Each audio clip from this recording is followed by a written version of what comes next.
So we're starting off with a little bit of cleaning here. I know I haven't really been talking in the last couple episodes, but I figured this would probably be a good opportunity to go ahead and start filling you guys in what's going on.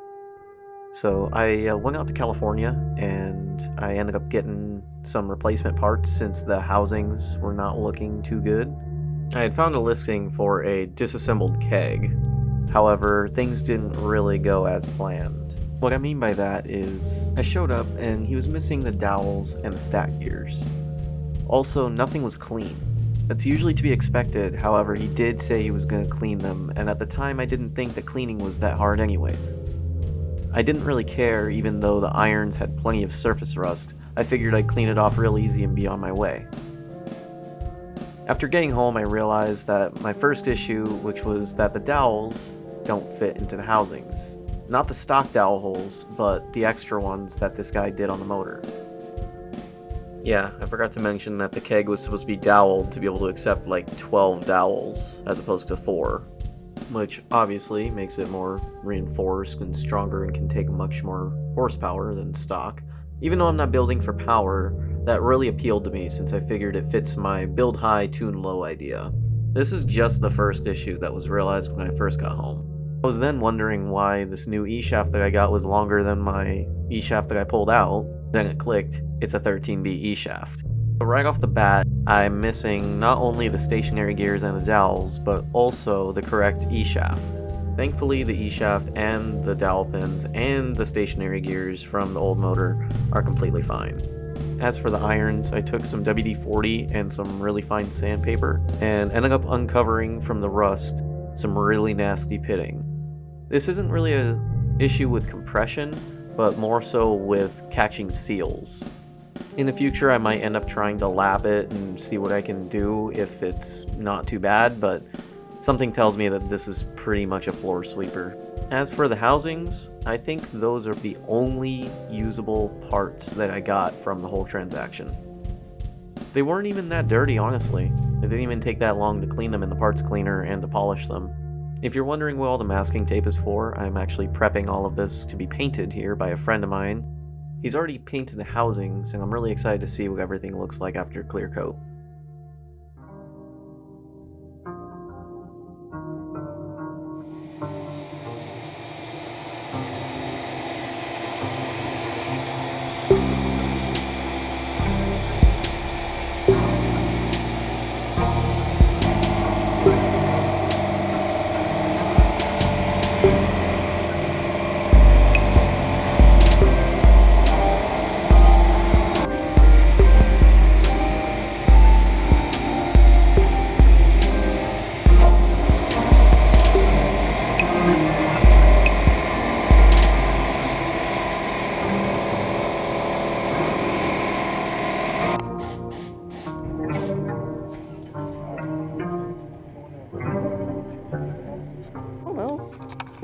So because I said it, you went with it? You're the professional. Professional what? Yeah, this is better, dude. So I guess we're changing the color up. Yeah. We're going from house paint to whatever this is. You know, just because they say house paint doesn't mean that's all they do. It. Yeah, because that looks more like a candy red, isn't it? Yeah. It's gonna smell it, fool. It's gonna go, oh, that's a good shade there. That's not house paint. That's that automotive shit. Okay.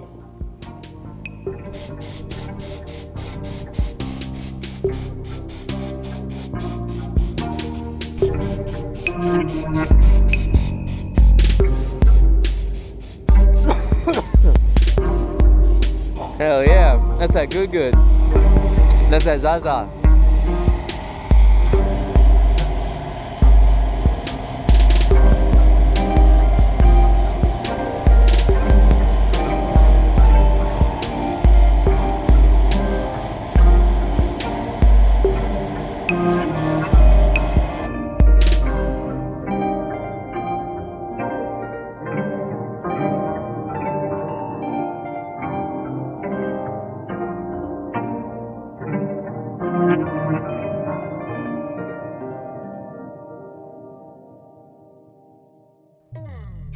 Everything is all painted, and it looks absolutely amazing.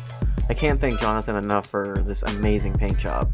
He recommended the best route, and it turned out better than I anticipated. Now, I have something kind of stupid to fill you all in on.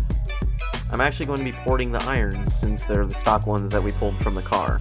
The stupid part isn't the fact that I'm porting the engine myself, although it is my first time. It's the fact that we just painted the motor, and I've now added to the stakes that were high enough as it is being the first time. I bought the Racing Beat template from Mazda Tricks, and it's a blessing and a curse to be honest. You have to make the cutout yourself. It does not come pre-cut. This posed an issue to being my first time. I wanted to have a solid template, but I guess this will be good practice. I certainly plan on getting the Pineapple Racing template for the Bridgeport I have planned later this year. If you take anything away from this video, have it be that you clean your parts as much as you can. I invested in this ultrasonic cleaner so that I can get really deep into the rotors because I just really didn't think it was getting clean enough.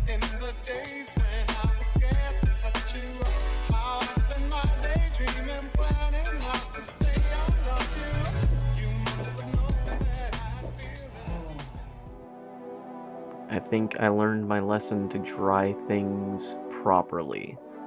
I kind of let things go here and it got really rusty and crusty.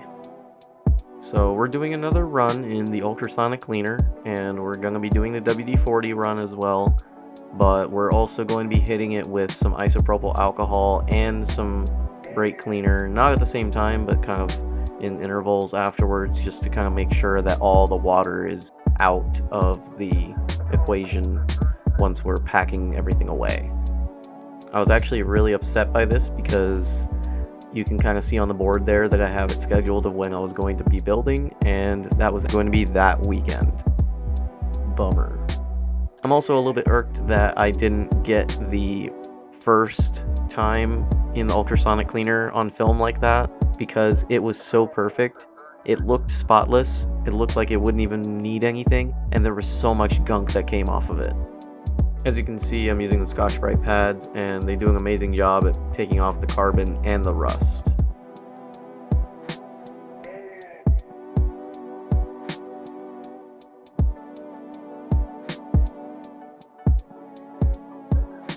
I think it's time we check on the rotor soup. Delicious. As mentioned earlier, I am going to be porting the irons, so it only seems fair that that's going to be in the next episode. I'm certainly excited to do the porting, but I'm also very nervous for obvious reasons. I don't really want to torch the motor before it's even built. If not now though, then when? We're doing it now. I may be nervous, but at the same time I feel very confident that I can do it. I've been prepping myself mentally and talking about it in conversation for about a week or so, and I just can't wait to dive into it. With how many things are involved with rebuilding a rotary, you'd wish you had two of yourself. I'm pretty confident that this go around, there shouldn't be any rust. It should be all dried out. Shouldn't have been any remnants of water when I pack these away. Lastly, we're just going to do the stationary gears and the dowel pins, and we should be pretty much done with the ultrasonic cleaner for now.